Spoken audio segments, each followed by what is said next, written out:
Welcome to the Digital Marketing Mentor. I'm your host, Danny Gavin, and together with industry leaders and marketing experts, we'll explore the meeting point of mentorship and marketing. We'll discover how these connections have affected careers, marketing strategies, and lives. Now get ready to get human.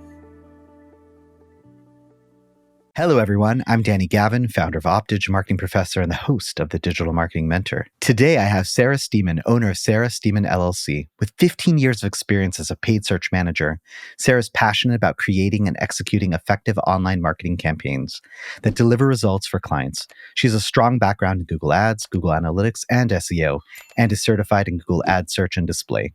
These days, she's just launched Sarah Stemen LLC, where she's consulting and training agencies and brands to run and optimize paid search campaigns. Today, we're going to talk about PPC for agencies and entrepreneurship and motherhood, also known as work-life balance. Hey, Sarah, how are you?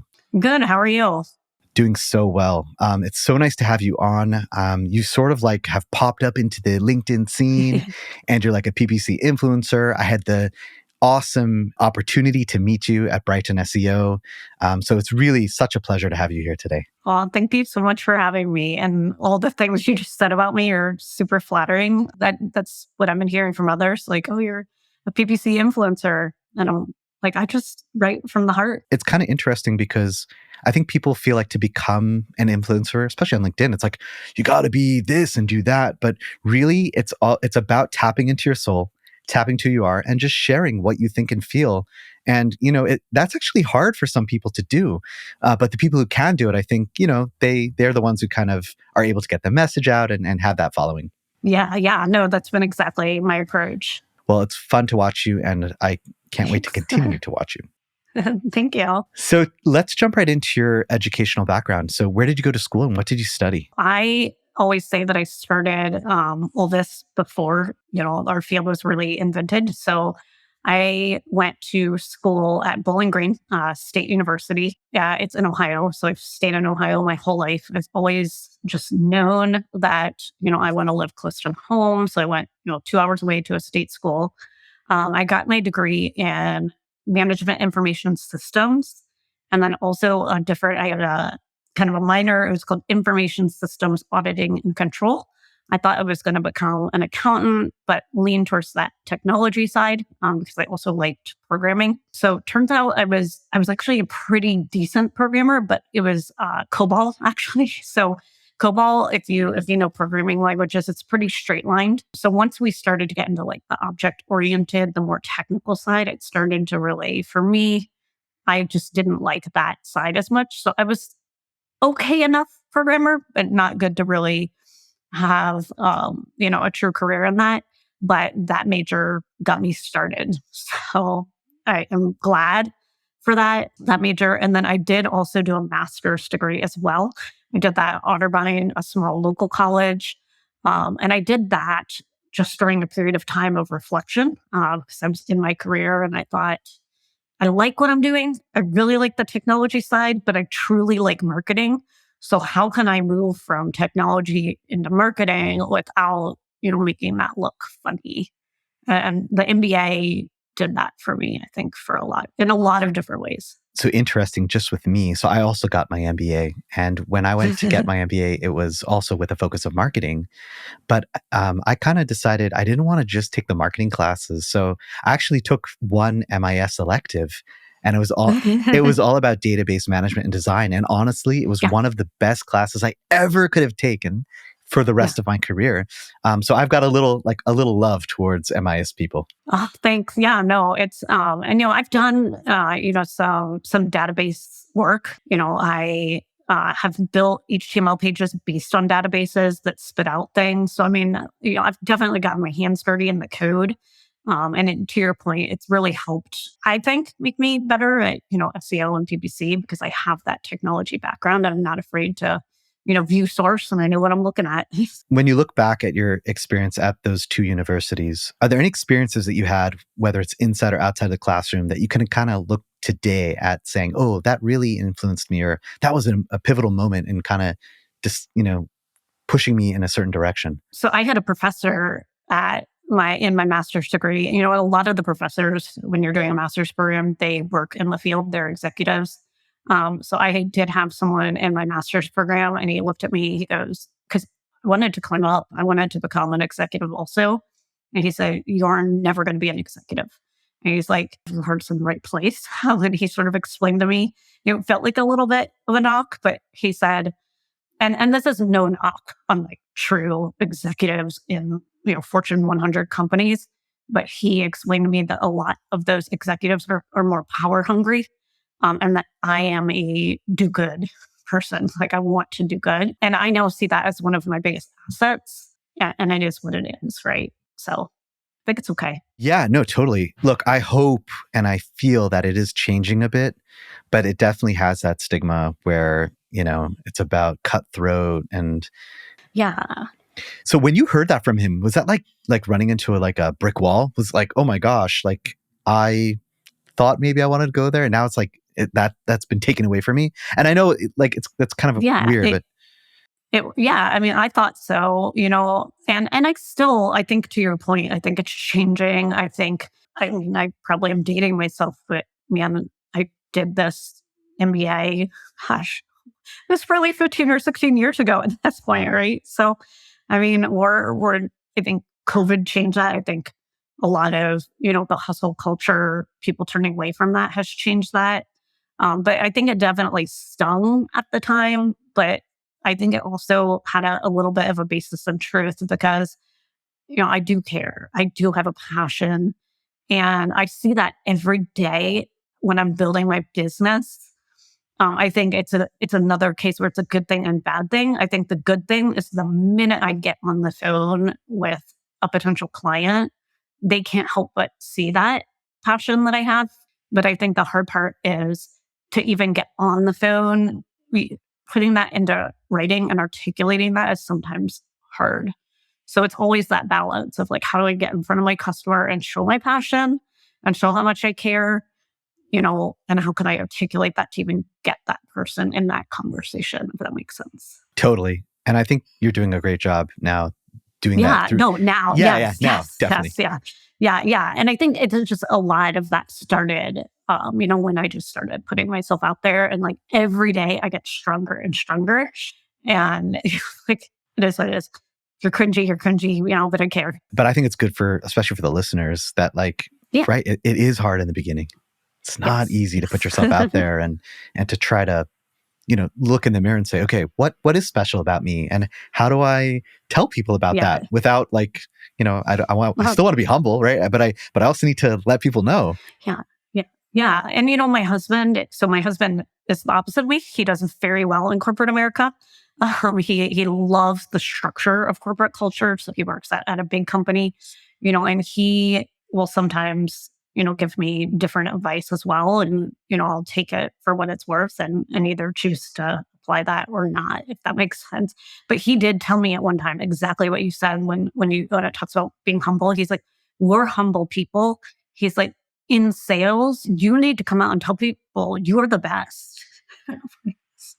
So I'm comfortable with that, but it's, you sometimes have to say, and I think the part that I am the best at, I'm okay saying, like, you're not going to get many people who care as deeply as I care. That I know. So Sarah, how would you define a mentor? That's a great question because I think when you started out and we talked about being on the podcast, I immediately had people that came to mind, and I'm happy to sort of share who my mentors have been. But I think even over the past like month or even 2 weeks, I've had people who I think are now turning into mentors that are also my friends. And so that view of mentorship has shifted in my mind. And it's more a community that feeds each other and we all lift each other up in different ways, if that makes sense. But when you asked me to be on the podcast, I was thinking about just really traditional mentorship where I have had people that have sat in a room with me for, hours on a consistent basis and just answered technical question after technical question and really gotten my knowledge up.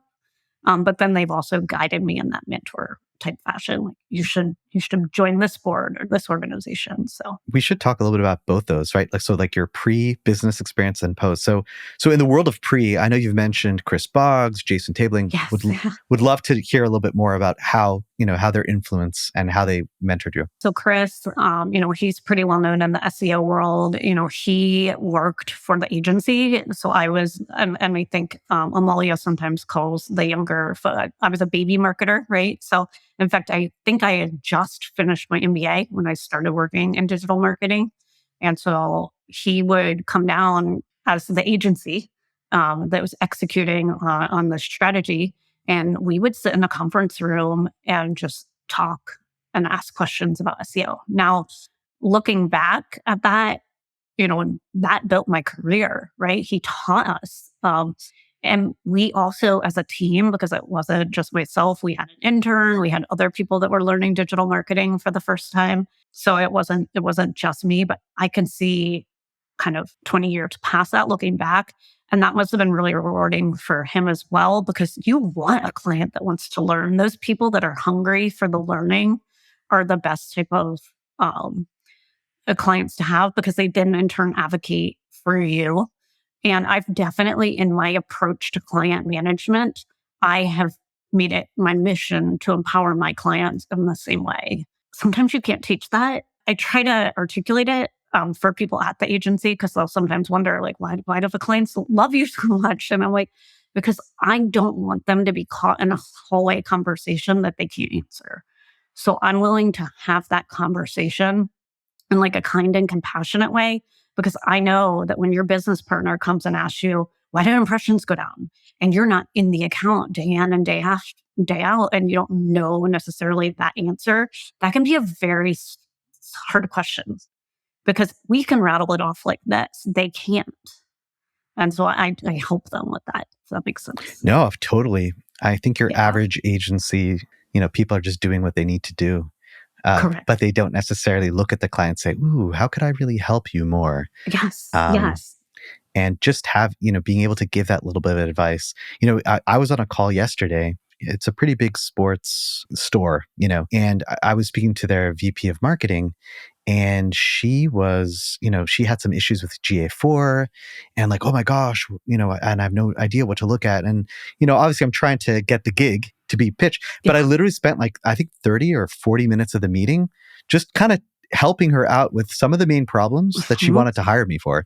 And some people might say, ooh, Danny, like you basically had a meeting and you didn't charge her and you just gave all this information. But it's like, no, it's the opposite. It's like, hey, I want to help you and I'm ready to help you and I'm going to do what I can. And, and that's, I think, how you gain people's trust and how people see that it's not just about, it's not just about billing you, but it's also like you want a relationship. Yeah, no, absolutely. And I think, those conversations are always the best, because you can actually see that team develop, under your guidance so like the team that I always sort of have in the top of my mind, by the time I wasn't working with them, they were able to open Google Ads and they would answer questions and then come back to me and be like, hey, I found this in Google Ads. Can you just validate that it's correct? I'm like, you did it. I'm so proud of you. They're answering their own questions and just using me for validation. It frees up my time and they're happy. And it works better and better. It becomes a well-oiled machine. I guess let's talk about your mentorship style. So obviously you've mentored, I'm sure, coworkers in the past, but now it's more like, people who have hired your services. So love to know like what's important to you when it comes to mentorship.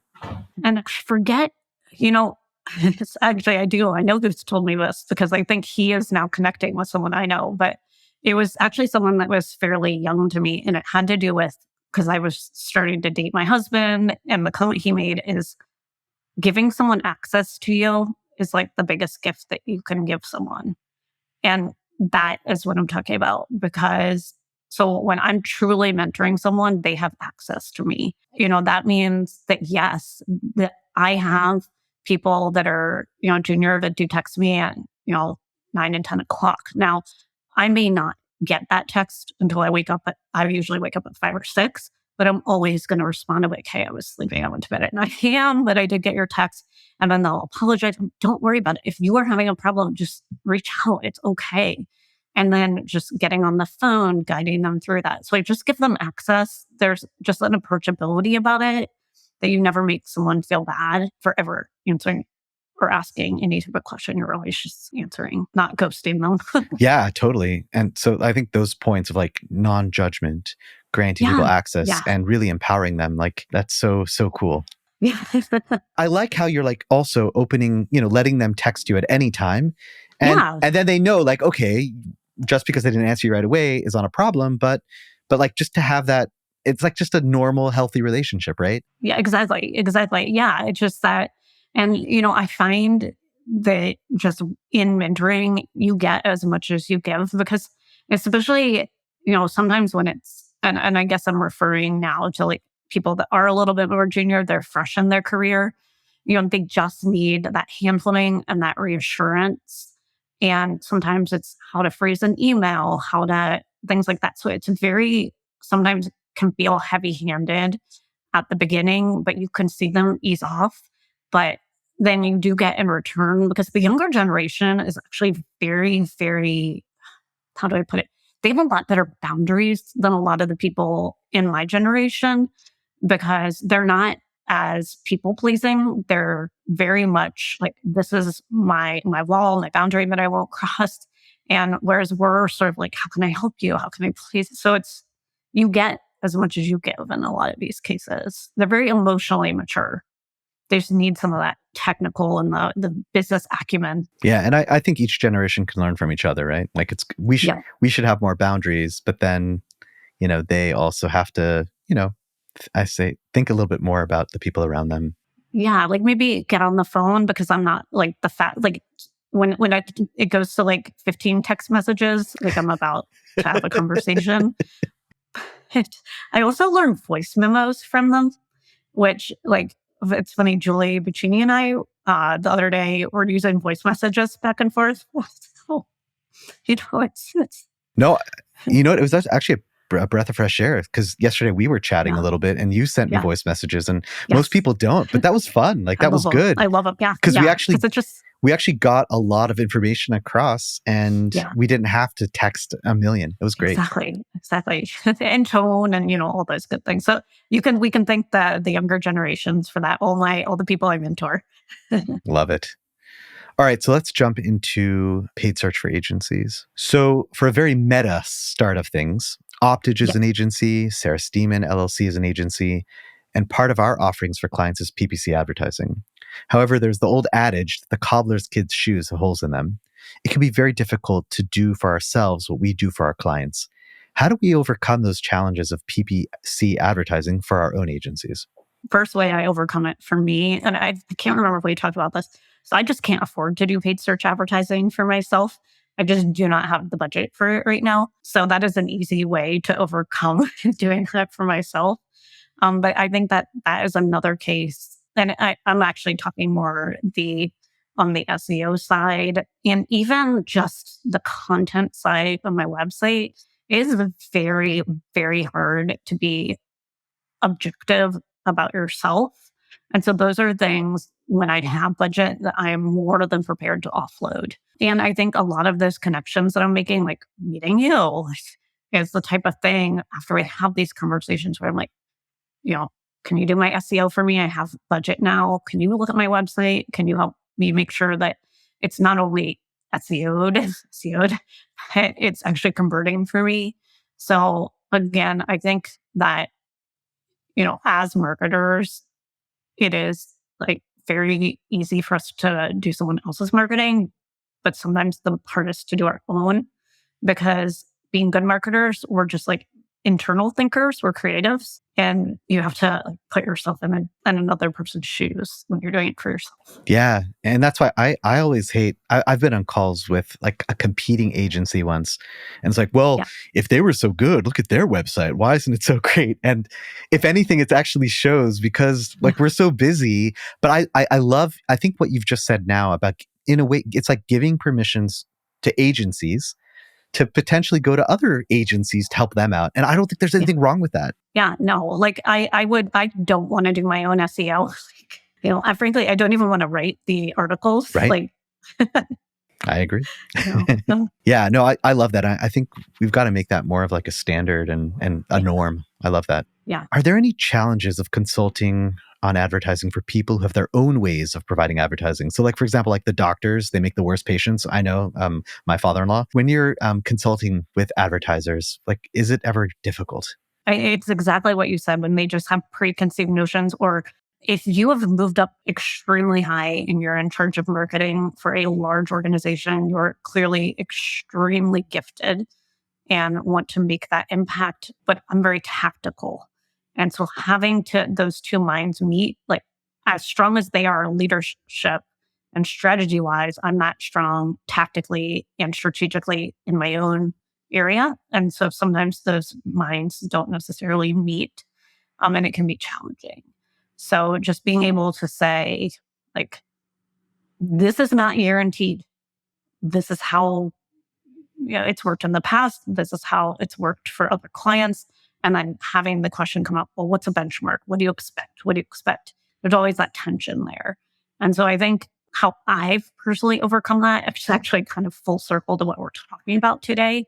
And it's having that conversation and teaching. And there's some people that don't want to learn. And so it's getting, hopefully at that point, to someone on the team that wants to learn and then forging that relationship so that that marketing team can be effective. If the entire marketing team doesn't want to learn, it can be not the best. Totally. And I know you're earlier in the game, but could you ever imagine yourself saying, hey, like, this is just not the right client engagement with me because I don't have the right partner? Yes. And that mentality has been built into my business. So for me, and everyone has asked me, like, what are your goals? What are your goals? So, with my model of business, like the maximum number of clients I want to take is 4. I know that number. I have a reason for that number, and that's the number. Now, around the 2, 3 mark, I'll start evaluating that. But that is what I have for what I'd like to build for my business. Knowing that is powerful. Totally. And I don't know if you've read Kirk Williams' book. Exactly what I was going to say. And I think everybody in our industry talks about that book. Yeah. I think of him Yes. all the time. Yeah. And for those who don't know, so Kirk, he was our first guest on the podcast. And Kirk has a wonderful book about agents. I forget the title right now, but we'll put it in the notes below. Stop the Scale. Stop the Scale. And the idea is in agencies, we're on this escalator or on this elevator. Yes. And there's this feeling that we have to grow. But his premise is no, like it's okay to remain small. It's okay to niche down and focus. And I think there's room for both. But the point is, more often than not, sometimes we, being an agency owner or being a consultant, we define the size as being success. And that's really, really not the case. No. Yeah.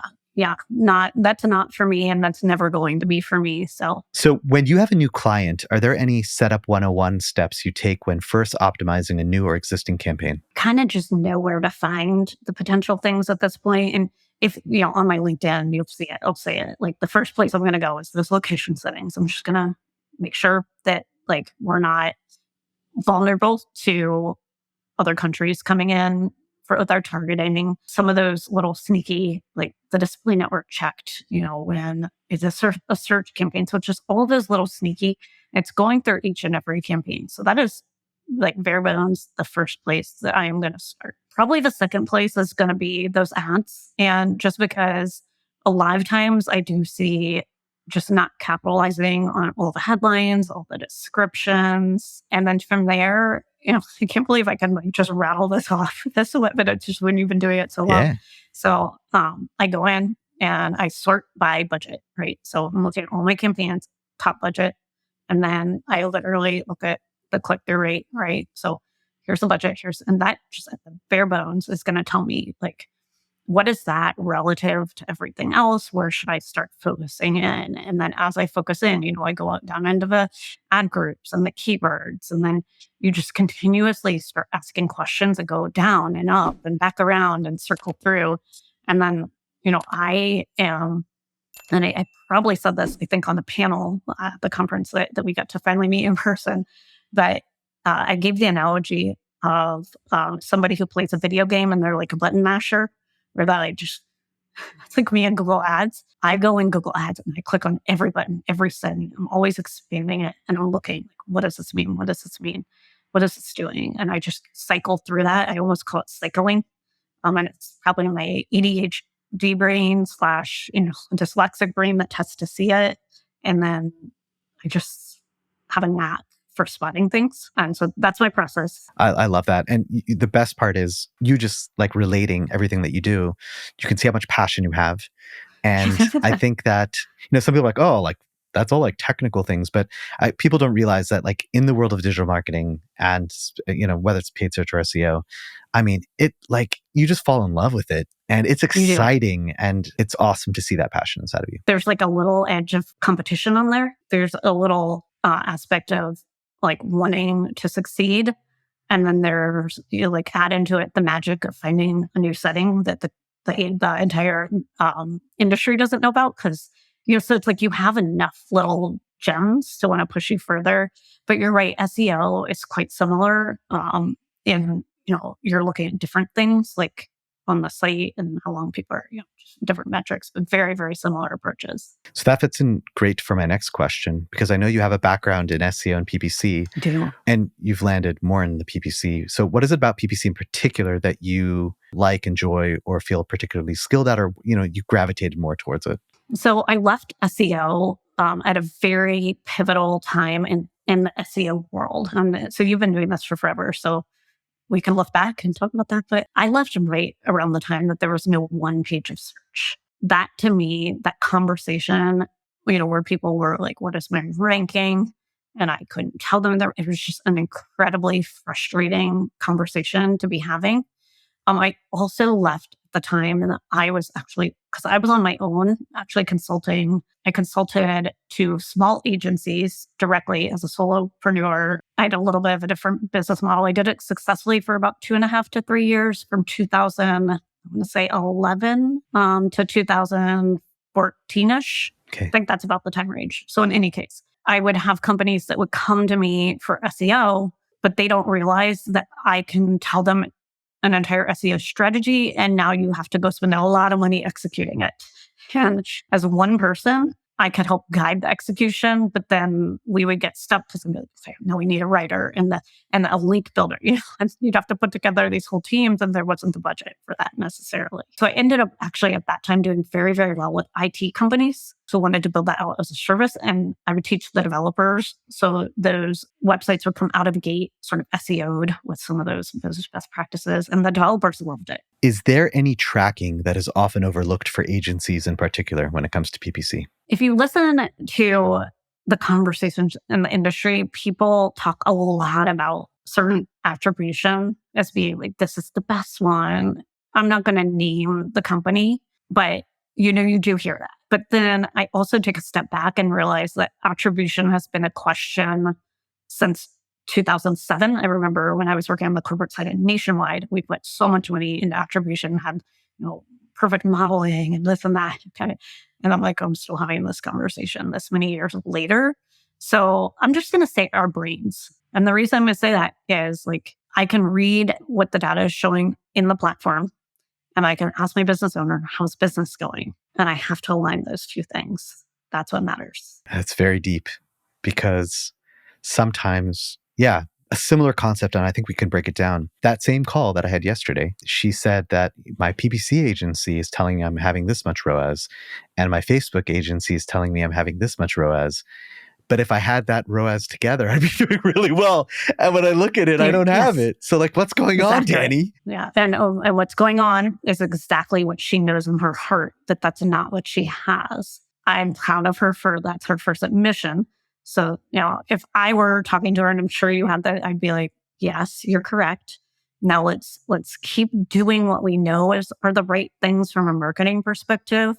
And let's see if we can, directionally navigate and get these a little more in line. But she's right. Like, that's great. And so, what's also interesting related to this point is I don't think we have to get super deep into GA4, Google Analytics 4. Yeah. But in just a slight, small point, I feel like as we've gone into Google Analytics 4, it's a little bit harder. It's not as accurate. The data is not as clear. there's thresholding, there's this and that. And it's hard for some people because a lot of people look at Google Analytics as like the Bible, right? And that's what Mhm. it says. So in a sense, the fact that Google Analytics 4 is a little bit not as accurate, not as clear, it's actually helping us Yeah. portray this story, which has always existed. It's been very easy to turn away and say, no, you can track everything and everything is really clear. So I have a little secret nugget on that one to help people. Listen, you're going to like, and you probably know this. So, I mean, I have a Squarespace, I have a WordPress, and I also can get into the back end of my hosting. So guess what is in all those? Analytics. There's analytics in my Squarespace that's, guess what? It's a straight graph, right? Like you do not need to put your brain on. It's what you want. Same with WordPress, right? You have like their, I don't know, whatever they call it, the C panel. I have a couple different hosts. I could look at my server logs, and guess what? When Google is still crawling your website, even if it's not indexed, there's a difference between being crawled and being indexed. Google is absolutely visiting my site. They just have chosen not to index it because my quality isn't good. It's just, so the data is there, and if you're feeling really insecure, just look at your server logs. And I actually like my Squarespace one because I can look at my phone and then I'm like, oh yeah, there's my IP address every time. Whereas GA4 makes it look like I've taken out internal traffic, but it goes up when I'm working on my site. So much of that is like a Squarespace is like Shopify. I mean, Yeah. like you technically don't even need to look at GA4. Like you have Right. so much information in there. It might not be perfect, but like the point is there are options, right? It's not a be You're all and not end all. trying to read those reports. When you first started working in PPC, and I'm sure this is way back, was there a particular report or data set that you reviewed that gave you that sort of aha moment? I mean, back when I started, it was a lot of Excel work. It was interesting. I remember if I were to go back and say, what would I have told people, that 2012, I would say you actually need to be better at Excel than anything in the platform. And that's definitely changed. So I would say it wasn't necessarily like an aha moment, but coming from an MIS background, I was very, very comfortable in spreadsheets. I was very, very comfortable with VLOOKUPs. I could write basic macros. So I think that gave me a little bit of an edge. I don't want to get too ahead, but we've talked a little bit about this. Like I did have a period where I stayed home and I wasn't directly working in the agency. I remember when they came back, I think the first people that were on a call, it was a PPC chat. And I remember GD Marvin was on it. I feel like Kirk, a couple people were on that call. And I announced I was coming back and they were like, it's a good time. And it really was because I left all that behind. And now I had the power of context. While everybody else was dealing with the change, I just got to come back and have context behind everything that happened. So I think that's when my career really switched. And when was that? Like what year? 2020-ish. Yeah, 2020 pandemic. And it's interesting you mentioned about the spreadsheet because I remember like my pivotal internship that I had while I was doing my MBA in 2019. A lot of it was just like learning spreadsheets. Spreadsheets, VLOOKUPs. VLOOKUPs. Yeah. And that was a big part of it. And concatenation, lots of concatenation. And, when we were building, so I actually, in my Google Docs, and I was trying, when I was trying to think of a LinkedIn post yesterday, I was going through my Google Drive and I have Google Docs back from, when 2011, and I paid search keyword docs. And I had keyword lists that were so big that I maxed out the length of Google and they were starting to, the spreadsheet was starting to freeze. And so I had to get like a license to Microsoft so I could build spreadsheets that were big enough to upload all the keywords into Ad Editor. And I think that's, so like I'll hear people in our industry talk about having imposter syndrome. And I think sometimes that's why people who've been doing this for so long have a little bit of imposter syndrome because we've seen like very, very good statistician in the paid search industry. And that's a skill that I hate saying it, but it's not needed anymore. That deep data analysis. Now there are some people in our industry that have that edge and they're able to incorporate it, but it's not that key point of success at this point. It's just understanding what's going on in the machine at a high level. Yeah. And just to clarify for the listeners who aren't familiar, and that's primarily because of the machine learning aspects and the automation. So then someone might ask, oh, well, if there's all that, why do you still need someone to run your PPC? So what's the answer, Sarah?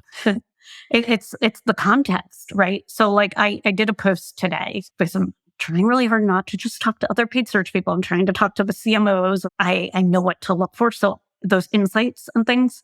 So yes, I can't download it into a spreadsheet and turn it and graph it. But you know what I can do? I can use my brain and I can make a point of looking at it every day. And I think this is where my skill set comes in, because I know that if Google is showing that keyword and, they are, seven, not seven, I'm kind of half joking, but you have to expand those carrots, right? They're not the easiest to get to in the platform. I know if I see a keyword theme there, I need to register that because those are where that real long tail stuff is. And then if I keep digging and digging and I look at those every day, I start to see trends. The unfortunate side is I can no longer graph it for an executive or quote unquote prove it, but I can tell them what I'm seeing, and that has power to it.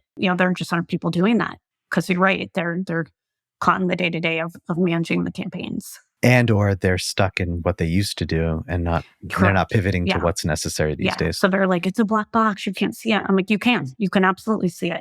You just can't download it and trend it and make it an exact science. Yeah. So we're going to pivot a little bit. You've recently struck out on your own and adventured into the land of entrepreneurship after working for other companies, brands, and agencies for many years.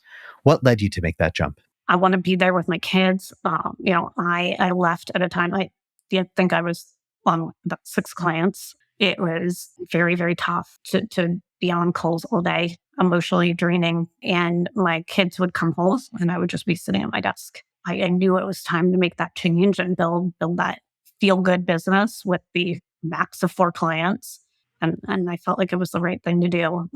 Definitely scary. So now that you're a few months in, how do you feel about it? Well, I work just as hard, if not harder. It's pounding the pavement. It's talking to people. I probably am in 3 to 4 different meetings a day, but not necessarily with clients, with, other partnerships.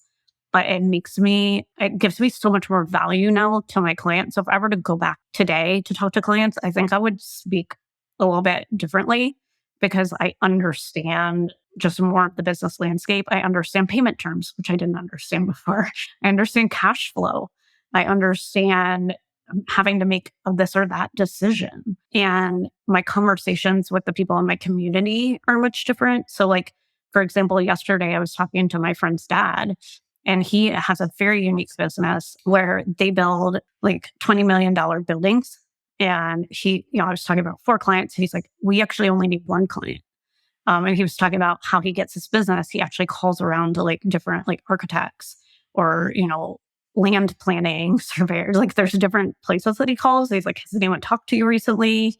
Yeah. So it's interesting getting to know people's business from a question standpoint and then trying to think like, how does marketing fit into that? Like, could I even do PPC for him?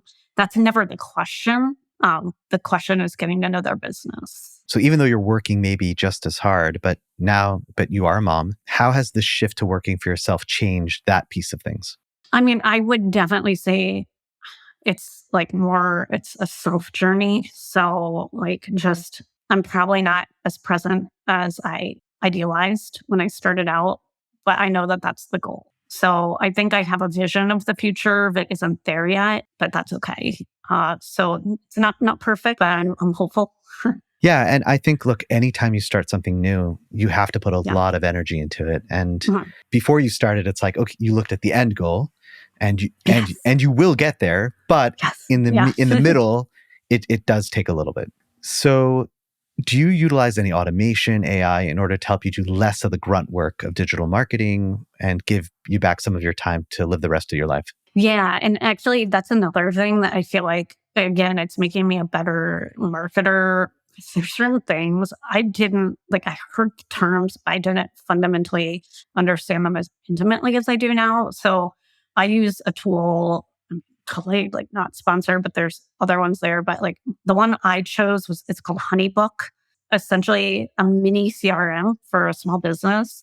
And so it has a lot of power in it. And so it feels like every week I'm starting to stretch that power. When I first used it, I only needed it for my invoicing. So I send an invoice and then it has the payment processing, and they can do Stripe or you can get an ACH into the checking. But now, so I use the lead form. So if somebody wants to book a call with me, the lead form is different than the discovery call booking, or I absolutely use the intake form to the proposal through to the invoice. So there's just different automations. And then as you refine those, it makes that customer experience better, because that customer signs on with you, they immediately want certain things to happen. And it's pretty standard. And so I've been enjoying that piece a lot. So that's what I use for automation. And then I think you asked about AI tools. So Aquila actually just recommended Jasper to me. So just looking at something like that as well. I think I'm on the 7-day trial. I do use a little bit of Chat GPT-4, but I love AI, but I don't love it. So it's just always striking that balance, because it just doesn't sound like me. Yeah. And I think that's totally fine. I think we've got to use it, but use it in the way that it's going to help us. It's funny that you mentioned that point about, when a client signs on, they expect certain things right away. We were having a team meeting today because usually we kind of have like an onboarding and kickoff at the same time. And due to that, we wait a week after they sign the contract and we try to get information from them. But today we're like, maybe we should divide those two and have that onboarding as soon as possible, and then tell them what the expectations are, what you need, and then have like a kickoff, sort of more of getting into the weeds and of the details a week after that. So just kind of really top of mind right now. Yeah. And the next part is, with a lot of these platforms, you can play with those automations, and you can shorten the time. So I almost feel like building a business today, because I always look back and like, why didn't I just do this in 2009 when I actually had built a different business back then? Why didn't I do that, then? And I'm like, but today it's so much easier. And I'm sure you were valuable back then as well. But your value today, you're in a totally different place than where you were back 100%. Then. Yeah, I was more of a generalist back then. And I think my value is that not many people were doing it, especially women. Right. But now you're right. I just have a lot more life experience and savvy. All right, so it's time for our lightning round. So you let me know that you are a reader and you love to read. Yes. But not only do you read fiction, but then you go into the fiction and you learn lessons for your life and for your business. So I'd love to talk about the top 3 books that you've read recently or in general, or like what you like. So I really liked The Maid. It is a book about, a maid who, I won't spoil it too much, but she maybe is on the spectrum and she witnesses a crime, and it takes you through that. So just really, really well written, great book, and just getting sort of the perspective and, how her brain works, and just what amazing human she is with a good work ethic. Another one that I loved, and it's highly popular, it's by Kristen Hanna, and it was, oh my gosh, so good. 4 Winds. And it was a mom and her just going through the Great Depression during the dust storms. And it's a very, very popular book. So if you have any women listening to this podcast, I'm sure they've either read it or heard, but it's just like the emotion in it, the work ethic and the grind there. It was very moving. And then just all that like self-reflection, and I don't know, I could just go on and on about fiction. Love it. And do you have a third, or do you want to leave it at 2? Oh, a third. I love a good like romance. There was one, I think it's called like The Love Experiment. So I just went from like historical fiction, right, to, a mystery. And now I'm going to go to like something pretty superficial. It's okay. So this was a girl that was a scientist. She was in a PhD program, very academic. So when I started it, I was like, oh boy, she talked a lot about her academic programs, but it turned into a love story. But basically she this was a professor. So she was like fake dating him. So people thought she wasn't like only obsessed with her schoolwork. So totally superficial. It ended up being just great, but I loved it. Gotta keep it real. Chick lit. Totally. But it's nice that, I love the variety, and that's so cool. So as we wrap up, what's your next big project? What's your big goal in 2024? Well, I got my first client, so I'm profitable. So that I think, Congratulations. whenever I get, down or sad, I'm like, you know what? How many businesses in less than 3 months are profitable? There you go. Most, not never. Right. And with my brain and my blood, sweat, and tears. So that I think is exciting. So I think going into 2024, I want to hire an accountant. I think that will be my first big, business. I want to put an accountant on a retainer so I can just get rid of that altogether. And then I would love to scale up to, like I said, around those for the 4 client mark. And when I say 4 clients, I mean 4 clients that I would be managing their paid search accounts. And then at that point, just make that choice. Like, do I want to work on SEO and then, partner with an SEO company? Do I want to partner with agencies on bigger clients? And you and I have talked about, like, my ultimate dream is I want to go in and really, really teach agencies to do this for themselves, and help mentor those junior teams as well as even in-house teams. And that's sometimes hard because I think a lot of times in-house teams, they don't want to admit that they need some help, but I know they need help because they text me. Being that person in like a non-threatening way. Totally. And I think it's so needed. And I love that plan. And I'm sure, and you're gonna make it. Thanks. You too. And and getting a good accountant, that's really, really important, especially early really on. Important. So I'm glad that that's on your list. So where can listeners learn more about you and your business? My website is thesarahstemen.com. And that's because I really messed up my sarahstemen.com from an SEO perspective. I'm also always on LinkedIn. So LinkedIn, and the X thing, I'm still kind of on there, but I'm transitioning to LinkedIn being my primary. But I also have the Sarah Stemen on Instagram. I also was motivated by Jill to do a TikTok, so we're playing with becoming a content engine. Love it. And I agree with you about being on the fence for X, but I think all the main people in the community have moved over to LinkedIn, but it's always good to keep that door open just in case. Well, Sarah, this has really been wonderful. Just been so natural. And I really, really love this conversation. So thank you so much for having me. Totally. And thank you, listeners, for tuning into the Digital Marketing Mentor. We'll speak with you next time. Thank you for listening to the Digital Marketing Mentor podcast. Be sure to check us out online at thedmmentor.com and at the DM Mentor on Instagram. And don't forget to subscribe on Apple Podcasts, Spotify, or wherever you listen to your podcasts for more marketing mentor magic. See you next time.